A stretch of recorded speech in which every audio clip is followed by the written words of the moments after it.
Allez, bonjour à toutes et à tous, très heureux de vous retrouver. On clôture émission 5 sur 5 sur cette série sur la blockchain que je voulais faire, mais on l'a dit, il valait mieux qu'on la découpe en plusieurs sous-blocs pour pouvoir traiter correctement l'ensemble des modèles que je vais donc synthétiser au sein de cette vidéo 5 sur 5.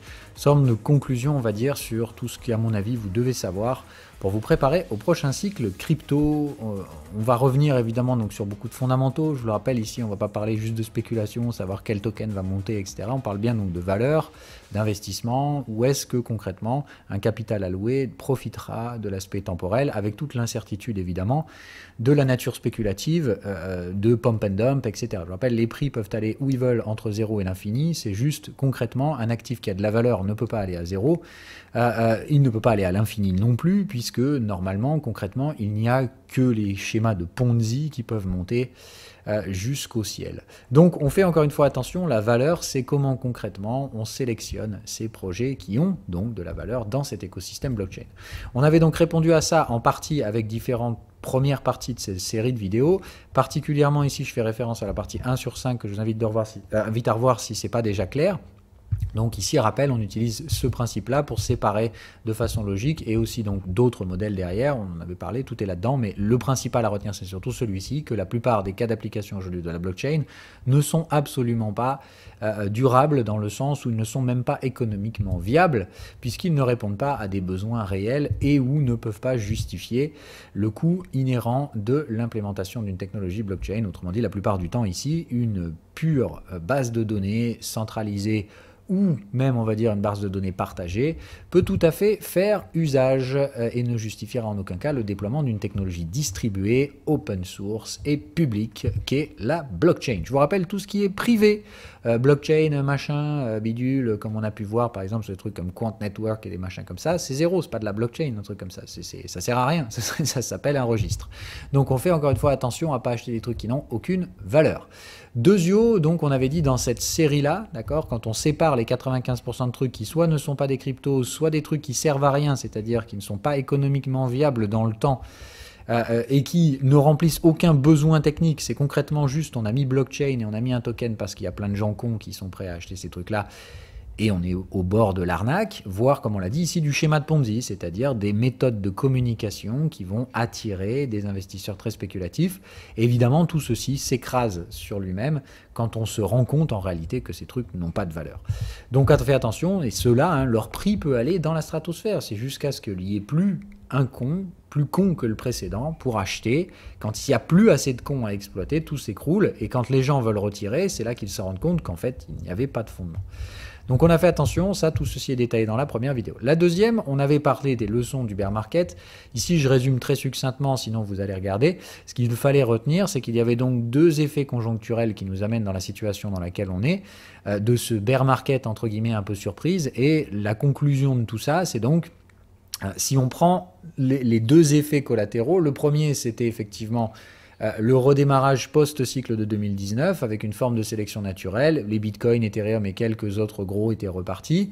Ça s'était concentré évidemment derrière par des attentes extrêmement spéculatives et des mauvaises allocations de capitaux privés, à savoir, on l'a vu ici, des gros géants, FTX, etc., qui carrément tradaient avec les fonds des clients, qui ont surleveragé ce cycle haussier, en ont fait un gros n'importe quoi spéculatif, et est venu derrière le deuxième effet qui se coule, le retrait des liquidités institutionnelles dans le marché en général, rien à voir donc ici avec des effets crypto-centrés, mais bien juste de dire, tout simplement, post-injection Covid, la Fed resserre, les autres banques centrales suivent, la liquidité est drainée hors du système financier, et ça n'échappe pas évidemment à la liquidité crypto, en plus derrière des effets supplémentaires, type Operation Choke Point en ce moment, etc., qui essaient de faire perdurer un petit peu le bear market. Comme on l'a vu ici, c'est comme essayer d'arrêter une cascade avec ses doigts. C'est un peu débile. Bref, en attendant, donc l'état de fait dans lequel on est, ce bear market de liquidité qui, pour ma part, devrait, en toute logique, séparer ce marché en cas, c'est-à-dire comme tout le monde a subi ce retrait de liquidité de la même façon, les bons comme les mauvais, il y a les bons dont la valeur est comme ça, il y a les mauvais dont la valeur elle a toujours été zéro en réalité, et comme je dis, il y en a qui vont jouer au rebond du chat mort, mais concrètement leur valeur tend vers zéro et elle finira bien par y aller.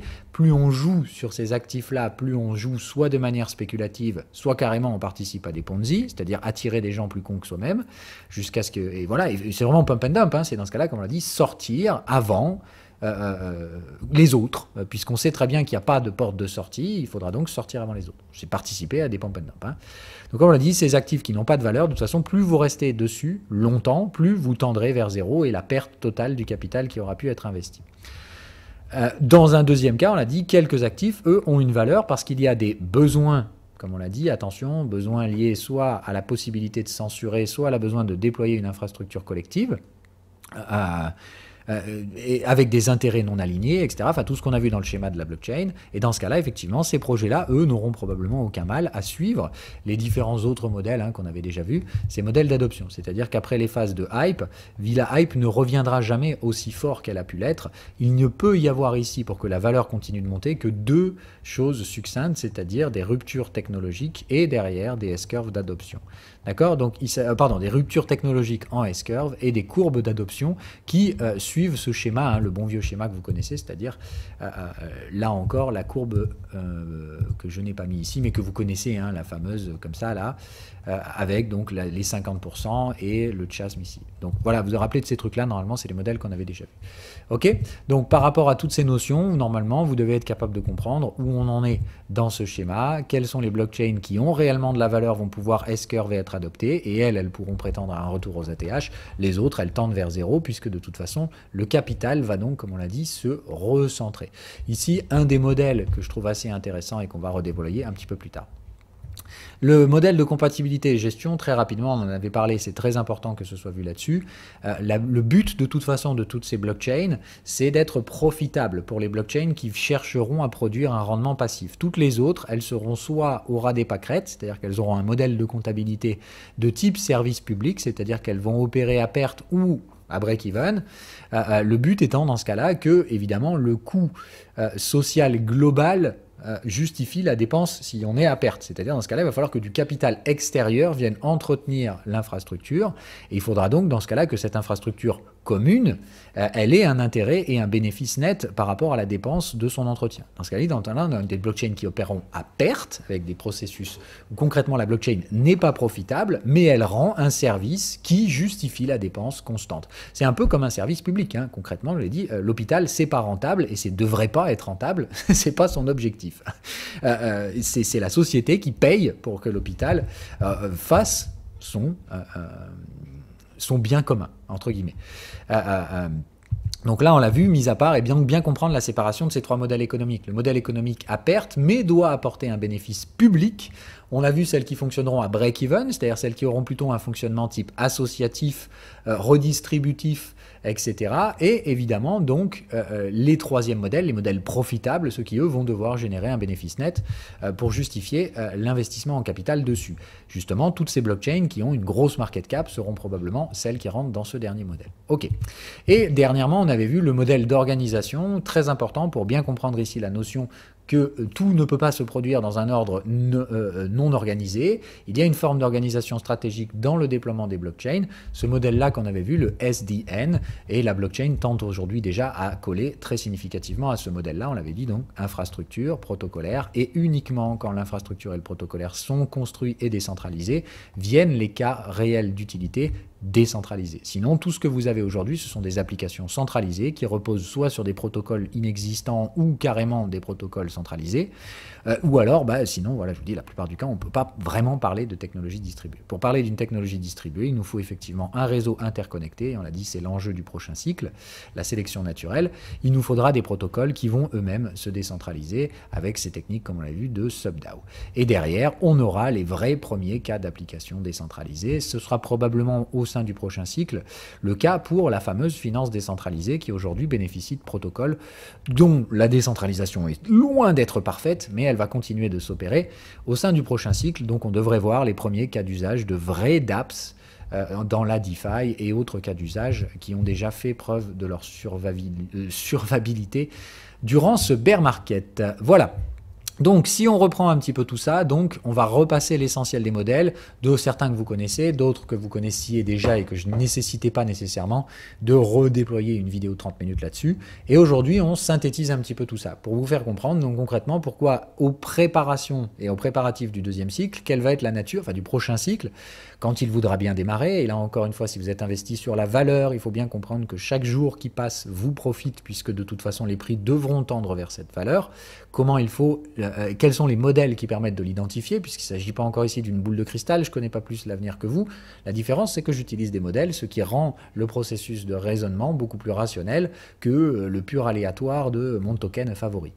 Ok, donc on fait bien attention, et derrière, sans conseil en investissement, comment je structure mon portefeuille personnel en vue donc de cet investissement sur ce prochain cycle, quels sont les secteurs à privilégier, les différents actifs que je mets dans ces secteurs-là, et comment, encore une fois, si je me trompe d'actifs, je remplacerai ces pôles de liquidité par ceux qui pourraient éventuellement me surprendre.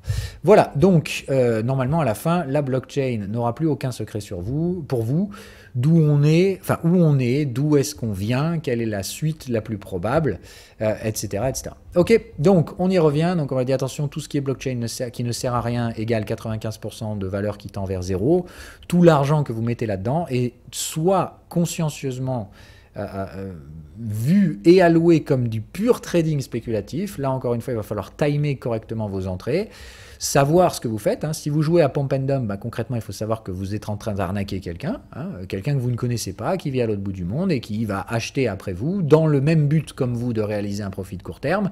Et il faudra que vous soyez assez malin pour sortir avant qu'il y ait plus de gens qui veulent sortir que de gens qui veulent entrer. Autrement dit, je vous l'ai dit, il faut que vous soyez conscient, ça s'appelle participer à un schéma de Ponzi. Ça peut rapporter effectivement beaucoup d'argent, mais c'est un jeu à somme nulle. Il y a forcément ici des perdants pour qu'il y ait des gagnants. Tout ce qu'il faut, c'est que vous fassiez partie des gagnants et que vous n'en ayez rien à foutre des perdants. Voilà un peu comment ça se passe, et la plupart du temps, dans un schéma de Ponzi, on va même vous demander d'être partie prenante, c'est-à-dire de relayer l'information pour attirer le prochain connard qui se fera arnaquer par les autres. Le modèle SDN, donc on va dire attention à ne pas viser des cas d'usage aujourd'hui. On est dans le cas où l'étape actuelle de maturité nécessite une interconnexion qui va derrière tuer toutes les blockchains qui ne servent à rien ici. Et derrière, en parallèle, on voit normalement la décentralisation des protocoles cœur qui vont survivre à ce bear market. Voilà l'étape dans laquelle on est et devrait voir normalement au sein du prochain cycle les premiers cas d'application réellement décentralisés se mettre en place au fur et à mesure que la complexité inhérente à cet écosystème se mettra en place. On l'a dit, la plus grande complexité viendra au niveau protocolaire, c'est donc là où je m'attends à voir le plus de bouillonnement culturel sur le prochain cycle. Mais pas un bouillonnement culturel désorganisé, un bouillonnement culturel qui va donc s'organiser en sub-DAO sous des protocoles cœur qui remplissent des grands cas d'application. Voilà, donc comme on l'avait dit, on va sortir ici de la finance destructrice et compétitrice à entrer dans l'ère de la finance collaborative dans la crypto, c'est-à-dire au lieu de se bouffer les uns les autres et de répliquer 50 fois le même protocole sur 50 000 blockchains qui servent à rien, on va se retrouver avec quelques blockchains très utiles qui vont se spécialiser avec une très forte interconnectivité. Et derrière, on va voir évidemment des protocoles cœur naître et de l'activité économique se développer sous ces protocoles cœur avec des structures probablement de DAO, sub-DAO qui vont au fur et à mesure se décentraliser de plus en plus. On l'a vu donc derrière, il ne faut pas mélanger les différentes classes d'actifs, d'accord? Bitcoin n'a rien à voir avec les autres et c'est complètement débile de regarder des charts type AVAX BTC, ça fait pas le moindre sens, je sais que c'est à la mode mais c'est débile. Ce qu'il va falloir regarder sur le cycle, c'est cela par exemple, hein, d'accord? Comme on l'a dit, par rapport à la maturité d'évolution, de réplication du système actuel, rappel, la cryptocurrency est une révolution, elle suit donc les principes de base des révolutions, c'est-à-dire qu'elle ne renverse pas la table, elles vont imiter et hybrider les situations existantes. Raison pour laquelle on cherche évidemment des similitudes avec le modèle existant et qui est la finance qu'on connaît aujourd'hui, le modèle financier. Et c'est ce modèle-là que je vous avais sorti. Notre modèle financier repose sur un stockage de valeur qui a été l'or pendant très longtemps et aujourd'hui on est dans l'ère de il n'y a plus rien, il n'y a plus aucun stockage de valeur et c'est d'ailleurs la raison pour laquelle la finance déraille. Donc bref, on a aujourd'hui Bitcoin qui est un stockage de valeur, ça n'a absolument aucun autre intérêt que d'être effectivement la sécurité ultime en cas de mauvaise allocation des capitaux spéculatifs, mais on a besoin des capitaux spéculatifs, je ne le redirai jamais assez, un monde avec Bitcoin et seulement Bitcoin, c'est absolument pas un monde dans lequel vous voudriez vivre, c'est un monde affreux. Deuxièmement, donc les capitaux un peu plus spéculatifs, on l'a dit, nécessiteront de toute façon un collatéral de dette. Il ne peut pas y avoir de modèle de money multiplier, etc. et d'économie en croissance s'il n'y a pas de collatéral de dette, puisqu'il faut donc être sur un modèle de dette. La dette, encore une fois, ce n'est pas mauvais, ça n'est ni plus ni moins qu'un jeu spéculatif qui, s'il est bien fait, si les risques du collatéral de dette sont bien exposés correctement, permettent de créer effectivement de la croissance. Hein, je vous rappelle, l'endettement n'est ni plus ni moins qu'une promesse de croissance future, qui, si elle est correctement allouée, est plus que bénéfique. Hein. Donc on a besoin de ces collatéraux de dette. Clairement ici, on ne va pas revenir sur refaire la musique, c'est Ethereum qui est largement loin devant tout compétiteur potentiel et qui remplit d'ores et déjà toutes les caractéristiques d'un collatéral de dette. Donc attention, encore une fois, il y a peu de chances que ça change ici. Les money multipliers commencent à se structurer un petit peu plus aujourd'hui et on voit ici différents candidats. C'est le business model d'une banque d'investissement, hein, pour vous ceux qui connaissent, c'est-à-dire qu'on a un système de fonctionnement en réserve fractionnaire. J'ai pas fait de vidéo spécifique sur ce modèle parce que je pense qu'il peut être expliqué en 5 minutes et c'est ce qu'on va faire ici. Donc le système de réserve fractionnaire, c'est pas du tout de dire attention, Avax machin va fonctionner comme une banque, mais elles s'inspirent, elles ont des modèles relativement similaires. C'est-à-dire qu'elles vont collatéraliser leurs tokens pour produire de la croissance. Tout comme une banque d'investissement, elle prend des dépôts, soit de l'épargne, soit, bon, comme aujourd'hui, carrément des comptes de dépôt, ce qui est un peu dramatique, mais bref, et on va allouer ce capital pour produire un rendement. D'accord ? Le but étant ici de choisir un investissement qui va produire un rendement duquel on va pouvoir extraire une partie de la valeur créée. Point barre. Et si ce capital est mal alloué, le crédit n'est pas remboursé, il est donc détruit et c'est une perte sèche pour les investisseurs à la base. Ok ? C'est comme ça que fonctionne le système de réserve fractionnaire et c'est comme ça que fonctionne d'ores et déjà pas mal d'écosystèmes. Pour ma part ici, il y a 2 écosystèmes, 2,5 qui prennent déjà ce sens, notamment donc tout l'écosystème Atom qui se constitue d'ores et déjà comme une banque. On a fait tout un tas de vidéos sur l'écosystème Cosmos et particulièrement sur le jeton Atom pour expliquer que Atom se positionne aujourd'hui comme la banque de l'écosystème Cosmos et qu'elle a répliqué énormément de modèles de banques d'investissement et pour ma part c'est celle qui colle le plus d'ailleurs à ce modèle aujourd'hui. Polkadot a une mesure relativement similaire, on a vu c'est une structure un petit peu plus rigide mais ça fonctionne de manière relativement similaire, à savoir le jeton DOT se considère comme étant un collatéral de risque. Ici on n'est pas sur le même modèle économique, on utilise des enchères etc. Mais c'est pareil, encore une fois le capital mal alloué ici détruira à terme la valeur de Polkadot alors qu'au contraire un capital plus alloué correctement produira de la richesse dont Polkadot extrait une forme de substantielle moelle. C'est un peu le même modèle chez Avax, même si pour ma part l'architecture des subnets est encore trop juvénile pour pouvoir en juger, mais il est clair à penser à mon avis que ce projet se dirige de toute façon en ce sens également.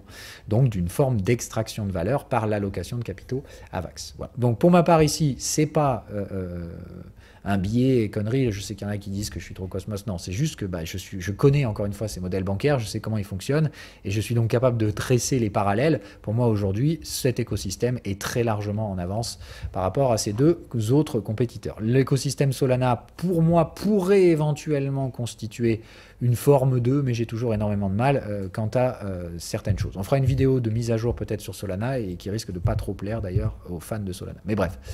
Je le classe, on va dire ici, dans la case des layer 1 alternatifs à la vogue sur le cycle précédent qui vont devoir se diriger vers ce modèle, donc comme je vous dis, de réserve fractionnaire, dans lequel le but va être d'aller chercher du risque pour obtenir un rendement. Hein, c'est vraiment important de bien comprendre ça.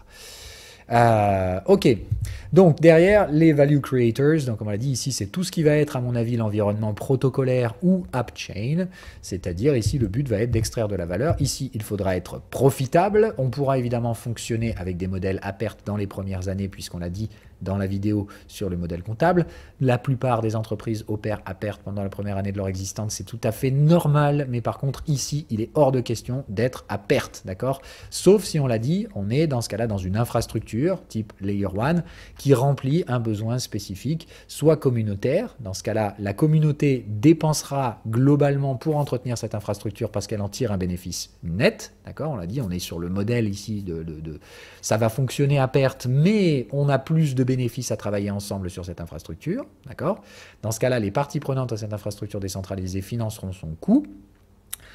Soit on est sur un fonctionnement, donc on l'a dit, d'un modèle purement public, c'est-à-dire là on est carrément derrière les utilisateurs paieront pour le bénéfice apporté, c'est-à-dire là on l'a vu, c'est surtout des systèmes qui seront très sensibles à la censure, et où dans ce cas-là, payer sera le juste mal nécessaire pour obtenir un processus décentralisé, libre de toute censure. Donc on l'a vu, hormis ces quelques cas d'usage ici, type justement à mon avis réseaux sociaux qui pourraient être une des plus grosses entreprises du prochain cycle, on en a d'autres comme par exemple tout ce qui est infrastructure de contenu, divertissement, etc. Donc toutes ces plateformes qui permettent de visionner et ou de stocker, qui feront à mon part partie du cycle spéculatif à venir. Autrement dit, si vous avez compris ce truc-là, on avance dans la maturité, d'accord? Bitcoin, faut être fou aujourd'hui pour imaginer que Bitcoin va mourir, d'accord? Ça fait très longtemps qu'il a montré sa résilience et il survivra très largement à ce bear market et au suivant, il n'y a pas de souci. On a aujourd'hui positionné un collatéral de dette qui ne fait plus vraiment débat. Il y en a qui ont essayé, ils ont eu des problèmes. Bref, ceux qui vont se solidifier sur ce cycle, c'est ceux-là. Pour ma part, il y en a qui vont mourir, il y en a qui vont vraiment briller, mais ils vont obtenir un cycle de croissance organique. Tout comme pour moi, Ethereum avait son cycle de croissance organique. Son cycle de croissance organique a démarré en 2021. Malheureusement, il s'est heurté à un mur, c'est-à-dire beaucoup trop de demandes par rapport à la capacité d'accueil de ce réseau. On l'a vu, donc tout simplement derrière l'engorgement layer 1, etc. etc. Bon, aujourd'hui, tout ça s'est solutionné, donc il n'y a aucune chance que la demande ne puisse pas trouver preneur au sein d'Ethereum. La question pour moi, ça va être ici. Est-ce qu'on va subir le même cas de figure? C'est ce que j'entrevois d'ailleurs pour l'écosystème Cosmos, parce que certaines infrastructures ne sont pas prêtes à accueillir une demande parabolique, notamment au niveau du système IBC et des relayeurs. Donc on va le voir. Moi, je m'attends éventuellement, si la demande s'orchestre principalement et se concentre autour de Cosmos, on le verra, j'ai des modèles qui le suggèrent. Si tel venait à être le cas, attention encore une fois, je pense qu'il peut y avoir des soucis similaires à ce qu'on a vu sur Ethereum, c'est-à-dire concrètement tout le monde veut sauter sur le Cosmos, l'offre est très largement supérieure à la demande et la capacité d'absorption du réseau ne pourra peut-être pas suivre. Dans ce cas-là, on aura là encore des soucis techniques et peut-être des patchwork type Layer 2 comme on a vu sur Ethereum et tout ça. Donc on va voir, mais je suis très curieux de voir comment se proposera le prochain cycle au niveau des money multipliers. Ceux-là, on les connaît déjà, hein. Pour ma part, il n'y aura pas de newcomers comme ça qui va sortir de nulle part. Alors il y en a d'autres, hein, je vous ai mis les points ici. Loin de moi l'idée ici de dire que j'ai sélectionné les meilleurs, etc. Voilà, il y en a plein, hein, comme par exemple donc Tron, Solana, éventuellement Dogecoin, Cardano, enfin voilà, vous voyez, tout ce qui n'est pas Ethereum va devoir se spécialiser et créer un écosystème par-dessous ça. Hein, donc très important de bien comprendre tout ça. J'espère qu'à ce stade, c'est relativement clair. Ok, donc voilà pour celui-là de modèle, hein, et comme je vous dis, on va probablement dans le cycle en cours, là, à venir, faire beaucoup de venture capital sur les entreprises. Je pense qu'il va y avoir énormément de cas d'application de la blockchain, tous probablement non profitables, et l'intérêt sera de voir et de sélectionner ici quels sont les protocoles qui ont pour vocation à devenir profitables pour ceux qui ne le sont pas déjà. Hein, je vous rappelle, il y a des protocoles qui sont très largement profitables aujourd'hui, comme les AV, etc., tout ça, qui sont pratiquement déjà au ras des pâquerettes. Elles ont encore des dépenses significatives d'inflation, de distribution du token supply, mais normalement, la plupart de ces protocoles vont entrer en profitabilité, je le pense, durant le cycle à venir. Il faudra être sur ces bons protocoles. Voilà, donc c'est là qu'on va chercher la viabilité économique des protocoles ou des layer 1 type Cosmos, qui sont donc pour moi des protocoles déployés sur des blockchains, hein, en fait, tout simplement. Et ça, on verra bien plus tard, ce sera pour les prochains cycles, les fameux cycles d'adoption, hein, c'est-à-dire là où concrètement tout le monde va utiliser en fait la crypto. Et je vous le rappelle, donc ce sont les cas d'application globalisés qui, pour ma part, n'interviendront pas avant un prochain cycle. Je l'ai toujours dit, pour moi, l'adoption maximale des cryptos devrait se faire en 2030. Donc on a encore du temps. Ok, donc bien comprendre ces modèles-là, bien comprendre, donc, comme on l'a dit, que différents systèmes sont en évolution en parallèle. D'accord. Pour moi, Bitcoin a un cycle d'adoption beaucoup plus long puisqu'une réserve de valeur met énormément de temps et elle explose encore plus en général quand on a une demande de sécurité, c'est-à-dire là encore une fois, on est lié à un arbitrage du cycle économique entre Ethereum et Bitcoin, raison pour laquelle pour moi dans le cycle d'expansion que j'entrevois, j'imagine qu'Ethereum va très largement surperformer Bitcoin et sans le moindre problème. Par contre, quand on va arriver en fin de cycle et que le capital risque va être mal alloué, on va avoir un retour des money multipliers vers le collatéral de dette, et une partie du collatéral de dette va revenir vers le store of value. D'accord. Donc pour ma part, l'arbitrage Ethereum-Bitcoin se fait dans une part particulière du cycle, de même que l'arbitrage entre les money multipliers, qui vont se solidifier sur le prochain cycle et Ethereum se fera aussi à un moment donné dans ce cycle. D'accord ? On est vraiment sur la circulation dans le modèle économique similaire à ce qu'on connaît aujourd'hui. D'accord ? En cycle haussier, en bull market, on a ce qu'on appelle du capital risque qui fonctionne sur des réserves fractionnaires, qui financent des entreprises, etc. Une partie des rendements qui sont produits par les entreprises ruissellent à l'intérieur de ces banques d'investissement qui, au bout d'un moment, quand elles n'ont plus de risque disponible, quand elles ont alloué tout le capital disponible et que le risque commence à augmenter, on a un arbitrage qui est fait entre le capital risque et le collatéral de dette. Et en fin de cycle, l'argent remonte carrément jusqu'au store of value quand il n'y a plus du tout de rendement à exploiter dans l'écosystème, dans l'économie. Concrètement, on revient sur le store of value et en général, c'est là que se mettent les places de contraction, etc., de récession, bear market, etc. Ok, j'espère que vous avez compris donc ce système-là. Quand on est en cycle de productif, on va chercher les consommateurs à travers les value creators, etc. Et l'argent, il va comme ça. Okay, donc là, à mon avis, on vient de faire celui-là de mouvement. J'aimerais voir Ethereum surperformer Bitcoin. Ce sera bien le signe du démarrage d'un cycle. Puis j'aimerais voir ces fameux money multipliers exploser plus vite qu'Ethereum, ce qui sera le signe. Et ici, je veux voir où va aller l'adoption. Elle devrait normalement se sélectionner et prendre certains et pas d'autres. Et derrière, je serais très curieux de voir où l'argent de ces trucs-là va s'exposer dans l'écosystème qui va se créer à l'intérieur de ceci. Ok, très facile pour ma part de comprendre ceci et comment, évidemment, dans un pas ultime, comment ces projets vont réussir à toucher les consommateurs, générer des plus-values, stabiliser leur compte de résultats, voire générer des profits nets. Où vont être alloués ces profits? Est-ce qu'ils sont redistribués à l'intérieur de la communauté, à l'intérieur des DAO? Est-ce qu'ils servent à financer d'autres projets, etc. Très intéressant. Et je serai très curieux d'étudier et je ferai probablement un bon paquet de vidéos sur cette thématique-là dans l'année qui vient. Modèle d'adoption, celui-là vous le connaissiez normalement, donc c'est pour ma part la raison pour laquelle je pense qu'il n'y a que Cosmos en fait qui va survivre dans les money multipliers, puisque Cosmos a un écosystème décentralisé à l'intérieur de celui-ci. Hein, donc je sais que pour l'instant, on a effectivement beaucoup de candidats, même si pour ma part, je vous le dis, il n'y en aura pas beaucoup ici, il y en aura peut-être 2 ou 3 qui seront en compétition, avec généralement ici des distributions en loi de Pareto, c'est-à-dire vous avez en soi 80% de la demande qui se situe dans un projet et concrètement, enfin dans très peu de projets, et après vous avez cette fameuse courbe derrière de distribution, c'est-à-dire que derrière il y a très peu de projets où une large partie des projets accueillent une très faible utilisation, d'accord, et c'est très peu de projets qui utilisent une large partie de la distribution. Donc pour ma part ici, il n'y aura que 1 ou 2 grands gagnants, voire même pour ma part un grand gagnant. Je suis désolé, je maintiens toujours mon ascension personnelle. Cosmos a 1 an d'avance sur les autres en termes de décentralisation, d'interopérabilité, bref, toutes ces choses qui sont nécessaires évidemment pour créer un écosystème. Maintenant, bon, peut-être que je me trompe, et je l'ai dit ici, si je me trompe, je n'hésiterai pas à redistribuer. Raison pour laquelle je suis très intéressé aussi au courant de ce cycle de voir comment Atom va financer les projets dans son écosystème. Je suis très curieux de voir évidemment ce qu'il lancera aussi pour Avax et son propre écosystème, et Polkadot, et Solana. Hein. Pour moi, l'essentiel ici, c'est donc d'avoir un écosystème et de voir comment sont utilisées ces fameuses réserves fractionnaires.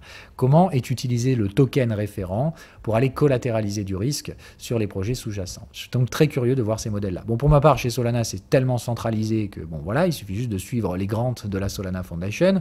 Chez Avalanche, c'est un peu la même chose, malheureusement, il suffit de suivre les subnets. Donc, je suis très curieux de voir tout ça. Chez Polkadot, c'est déjà un peu plus décentralisé, mais on l'a vu, l'architecture est beaucoup plus rigide. Il n'y a que 100 parachains, et puis il faut louer son accès tous les ans, c'est compliqué. Chez Cosmos, c'est open bar, organique, chaotique, mais ça devrait se structurer. Voilà, donc ces modèles-là, et comme on l'a dit, la grosse, très grosse pour moi synergie qu'il y a entre le modèle économique Ethereum et Cosmos qui peuvent tout à fait coexister au lieu d'essayer de dire je tue l'un et je tue l'autre. Hein, je l'ai dit, il y a une très belle coexistence, et je ferai peut-être une vidéo si c'est pas clair, entre l'architecture Layer 1, Layer 2 et l'architecture un peu plus chaotique de Cosmos avec ses AppChain Layer 1, ses canaux IBC et sa sécurité partagée ou son Mesh Security. L'autre modèle que j'avais déjà traité de mémoire, celui-là est dans le PDF de Point 14, mais je vais le reprendre ici parce qu'il est très attractif, comment le chaos se structure, et j'ai souvent tendance à dire ce n'est pas aléatoire. Ce n'est pas purement aléatoire, c'est imprévisible, mais il y a ce qu'on appelle des fractales, c'est-à-dire il y a des formes de résonance, et surtout ce que je vous avais mis à l'intérieur, c'est que si on suit ici, alors je pourrais faire un cours d'1 heure là-dessus tellement ce modèle est passionnant, mais ici on utilise la fonction logistique, qui est très belle hein, pour utiliser pour effectivement des représentations fractales du chaos, pour dire il y a une forme d'ordre légitime dans le chaos. Et ce que j'aime beaucoup surtout dans ce diagramme, c'est sa notion, la notion ici qui est souvent reprise dans l'analyse du chaos, c'est de dire le chaos n'est pas permanent. Il y a des phases dans lesquelles le chaos se restructure. J'ai un peu l'impression que c'est ce qu'on connaît aujourd'hui et aussi ici. C'est-à-dire, on n'avait que Bitcoin, puis de Bitcoin est né Bitcoin et Ethereum. Ok, on l'a vu, derrière de Ethereum est en train de naître Ethereum et Cosmos, d'accord? Vous allez voir derrière un écosystème Layer 2 qui va continuer de s'étendre de façon relativement chaotique. Mais vous allez avoir une forme d'overlap ici qui va se constituer avec probablement l'écosystème Cosmos. Bon, ou un autre, hein, je dis, ou plusieurs autres, mais voilà comment ça se crée, d'accord? Et puis petit à petit, on subdivise comme ça jusqu'à arriver dans une forme de vrai chaos. Mais ce que vous voyez, c'est qu'à la fin du chaos, l'argent, entre guillemets, si ici on voyait la dispersion du capital, l'argent se reconcentre toujours. Il revient sur les réseaux cœurs, les Atom, Ethereum, etc. et au Bitcoin. Et c'est ça que j'aimerais que vous voyez, d'accord, qui est très important. C'est de dire la distribution de capital derrière, malgré son chaos apparent dans les phases de croissance, je vous dis, c'est là que le capital est bien mal alloué, peu importe, mais à la fin, il revient toujours se structurer. Et c'est hyper important donc de comprendre ces phases d'avancement dans le cycle et comment se positionner. Parce qu'en soi, quand je vous parle des actifs de valeur, c'est de dire, quand vous êtes en plein milieu du cycle, concrètement ici, c'est le foutoir. Comment vous voulez savoir où se trouve la valeur? Le matin, tu te réveilles, il y a machin qui a fait pump, l'autre qui pumpait hier, il dump, c'est n'importe quoi, c'est le foutoir. Concrètement, il n'y a aucune prévisibilité, tu ne peux pas savoir où va taper le prochain point, c'est le chaos, d'accord? Il y a des apparentes cyclicités complètement folles, d'accord? C'est-à-dire ici, concrètement, celui qui voit de l'ordre dans le chaos, je lui souhaite bien du courage. Mais ce qui est beau, c'est de comprendre que ce n'est pas purement chaotique. Il y a des moments dans le cycle où, en soi, à partir d'un chaos ambiant, une forme de récurrence cyclique se met en place. Et c'est là où je vous dis souvent, c'est pas aléatoire, c'est juste très chaotique. Mais il y a de la structure dans le chaos, et cette structure, elle est souvent liée au fait que beaucoup pensent que juste, on s'en fout, c'est n'importe quoi, celui qui cherche à prévoir le prochain point. Non, c'est faux, encore une fois. Si c'était vraiment le cas, vous n'auriez pas des gens comme Warren Buffett qui arrivent à créer de la richesse sur l'échelle d'une vie. C'est pas possible. Ces gens-là ont bien forcément compris quelque chose que ceux qui jouent dans le chaos n'ont pas compris. Ok, cette chose-là, je vous l'ai dit, c'est la valeur. Si vous savez identifier la valeur, les capitaux reviendront toujours vers cette valeur. Et c'est ce qui fait qu'on a cette forme derrière d'apparente simplicité au milieu du chaos, avant évidemment de revenir dans des phases chaotiques. D'accord? Mais bien de comprendre ce modèle de distribution, il est au début relativement simple à comprendre, puis après la distribution de la valeur est très chaotique, mais elle revient généralement vers la courbe dessinée de ces mécanismes-là. Bref, j'insisterai jamais assez, identifiez les actifs qui ont de la valeur, comprenez la nature cyclique de la distribution du capital chaotique puis de sa reconcentration, qui est de dire en soi, vous pouvez profiter du chaos, mais comprenez que c'est toujours temporaire et que l'argent revient toujours vers les actifs de valeur. Autrement dit, si vous investissez, restez sur ces actifs de valeur, éventuellement vous partez en venture capital derrière, mais pour ma part, il s'agit de comprendre que c'est justement le rôle de ces écosystèmes. En investissant sur de l'Atom, sur de l'Avax et sur du Polkadot, vous bénéficiez de l'intelligence collective de ces réseaux pour aller chercher la meilleure allocation du capital possible. Voilà aussi comment ça fonctionne. Moi, pour ma part, je n'irai pas chercher les 200x à l'intérieur de ces actifs-là. Je vais plutôt investir sur ceux-là qui sont supposés tirer une partie de l'allocation correcte de ces protocoles-là. Maintenant, vous, si vous cherchez le 200x, c'est clairement dans ces protocoles que ça va se situer au sein du prochain cycle. Okay, si vous cherchez les gros 200x et que vous voulez vraiment du capital risque, ça va être dans l'entrepreneuriat. Trouvez, pour ma part, les protocoles de demain qui vont réussir à générer les profits. Si vous les trouvez, concrètement, leurs tokens vont être extrêmement demandés avec des supplies limités. Ok, si vous voulez jouer un peu plus safe, comme moi je le joue, c'est plutôt essayer de trouver les bons money multipliers et vous aurez une grande partie, enfin une petite partie de la richesse créée ici, de la richesse chaotique, qui reviendra vers vous de toute façon, soit sous une forme de rendement passif, soit sous une forme ici d'investissement actif. Mais dans ce cas-là, on parle de yield corrélé à du risque. Ça veut dire que si votre capital est mal alloué, ça va clairement se traduire par une perte. C'est-à-dire que vous allez perdre vos jetons Atom s'ils sont mal alloués. Ok, si vous les allouez bien, vous allez pouvoir obtenir un rendement.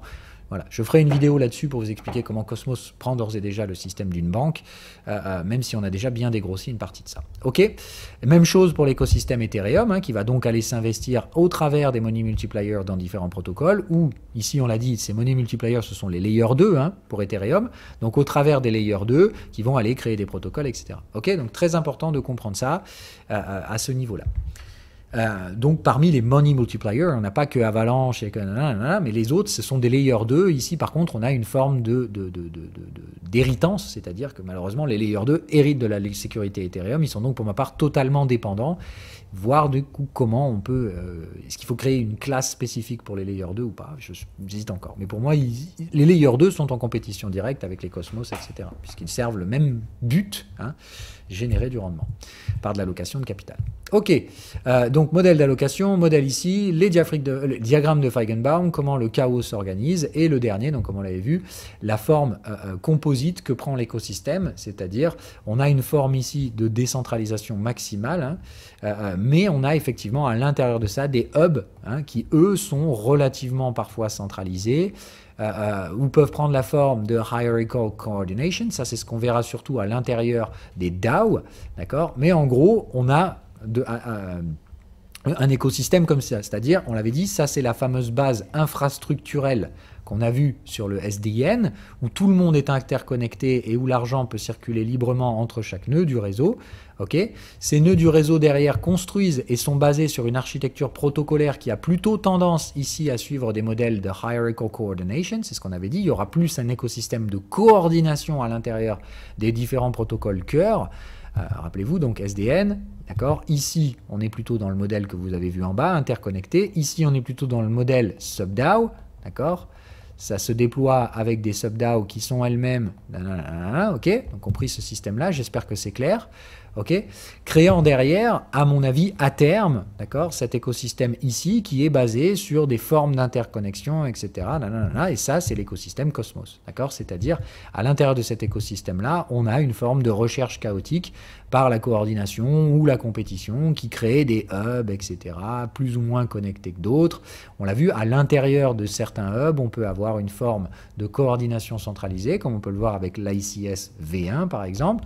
C'est-à-dire que là, il y a un alignement économique de dépendance. C'est ce qu'on voit également aussi avec l'univers Polkadot, c'est ce qu'on verrait également avec l'univers Avalanche, c'est ce qu'on voit avec l'univers Ethereum et Layer 2, etc. Ok, il s'agit donc de comprendre que ça, c'est le modèle global dans lequel certains tendent vers ça, d'accord, que certains protocoles, eux, ont plutôt une organisation de hierarchical coordination, et à contrario, on a donc une infrastructure globale de blockchain, elle, qui reste toute interconnectée, ce qui permet derrière, d'ailleurs, la forme de sélection naturelle, c'est-à-dire que de cette forme apparente qu'on a aujourd'hui, différents layers 1 connectés n'importe comment, voilà, quand tout va être connecté, ça va se structurer dans très peu d'acteurs avec beaucoup de mise en place dedans. Voilà.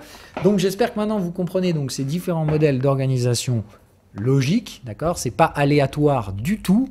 Vous comprenez la structure de valeur des cryptos, qu'il y a bien effectivement 95% de trucs qui vont mourir et qui servent à rien. Il y en a certains qui vont réussir à trouver des parts de marché et justifier un coût économique de déploiement.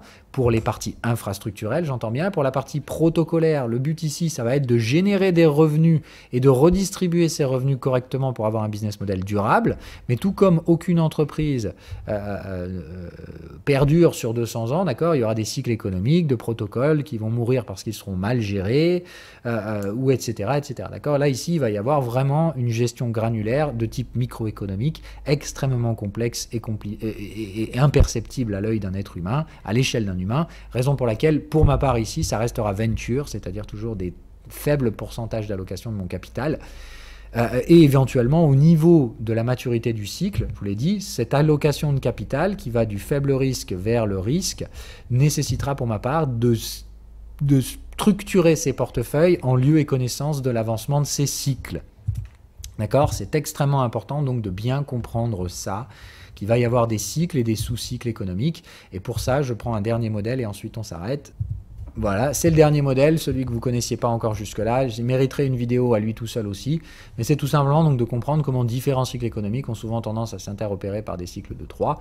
C'est-à-dire que vous avez effectivement des cycles d'expansion économique qui vont probablement se traduire par les très fortes demandes sur ces actifs-là, qui se structurent derrière au sein d'un cycle de dette, qui se structure sur un cycle d'appréciation de la valeur. Autrement dit, vous avez dans ce schéma-là, vous auriez un macro-cycle BTC, okay, des cycles de dette et des sous-cycles économiques. D'accord?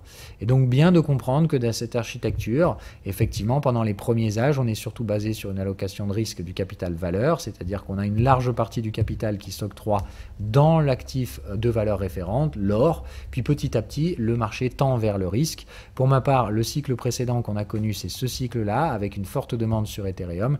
Le cycle à venir ici risque d'être effectivement octroyé bien plus sur la valeur un petit peu plus, pardon, sur ces rebonds-là, c'est-à-dire les valeurs un peu plus spéculative au sein du prochain cycle. Voilà. Je pense qu'on est donc à l'ère du déploiement de ces fameux money multiplier. Je pense que c'est là que va se trouver la croissance organique, c'est-à-dire la croissance de prix qui est supportée par de la valeur. C'est là que se trouve le meilleur rendement risque. Maintenant, encore une fois, le meilleur rendement, il va se trouver là. C'est ici aussi que le temps ne joue pas contre vous, ne joue pas avec vous. Ici, je vous le rappelle, il y a 95% de morts à venir, donc concrètement, si vous n'avez pas les bons, plus vous restez dedans, plus ça vous coûtera. À contrario, pour moi, c'est vraiment ici que la valeur va s'exprimer sur le prochain cycle. Voilà comment se positionner. Okay, c'est vraiment donc de comprendre ça. Pour moi, le positionnement du prochain cycle, c'est évidemment un peu de Bitcoin parce qu'il en faut toujours, évidemment plus d'Ethereum parce qu'il en faut beaucoup, mais à mon avis, c'est là que va se trouver le meilleur rendement risque. Ça veut dire, pour ma part, c'est pas là qu'il faut mettre le plus de capital, sauf si vous avez un profil à risque. Vous connaissez mon allocation personnelle de capital, c'est 10-15% de Bitcoin, 40% d'Ethereum, 20 à 30% ici. C'est à peu près ce que j'ai aujourd'hui. C'est donc bien de dire, ici pour moi, je sais qu'il n'y aura aucun mal à ce qu'une partie de la richesse créée par ces trucs-là ruisselle ici, particulièrement pour la partie Layer 2, on l'a dit, puisque la Layer 2 ruisselle vers Ethereum. C'est un peu moins direct comme lien de causalité entre Ethereum, etc. Mais je vous parie ce que vous voulez, qu'il y aura des arbitrages qui seront faits entre Atom et Ethereum. Je reviendrai peut-être là-dessus, ça méritera une vidéo. Okay, de même que je surveille très attentivement Avax, Polkadot, etc. et que je vois de toute façon pas le moindre intérêt là-dessus, si ce n'est Atom, Ethereum. Bref, on en reparlera. Donc voilà pour moi ces écosystèmes, comment ça va se structurer. Voilà les modèles qui sont sous-jacents à mes positionnements, à mes raisonnements. Normalement aujourd'hui, tout ça n'a plus aucun secret pour vous. Vous devez comprendre l'essentiel de tout ce que je vous partage aujourd'hui avec tous les modèles qui basent cette structuration. Et puis à partir de là, soit je suis le plus gros illumineux de la Terre, on mange des bombes et tout meurt, soit encore une fois, je suis quand même relativement doué pour capter la valeur et les constructions complexes. Et dans ce cas-là, j'espère vous avoir vulgarisé cet écosystème crypto. J'espère qu'aujourd'hui, vous êtes capable de voir où se trouve la valeur, où se trouve le rendement, la spéculation, et qu'en fonction de ces connaissances partagées, vous saurez vous-même vous positionner au meilleur endroit en fonction de votre profil. D'accord ? Il était pour moi essentiel de comprendre que vous devez normalement être capable de voir où vont se positionner les rendements risques. À vous maintenant d'allouer votre capital en âme et conscience par rapport à votre profil personnel, en ayant l'avantage par rapport à avant de savoir pourquoi vous le faites. Voilà, ceci dit, je vous souhaite à toutes et à tous une agréable journée. Je suis très heureux de conclure cette série sur la blockchain. J'espère qu'elle vous aura appris plein de choses. Ciao, ciao!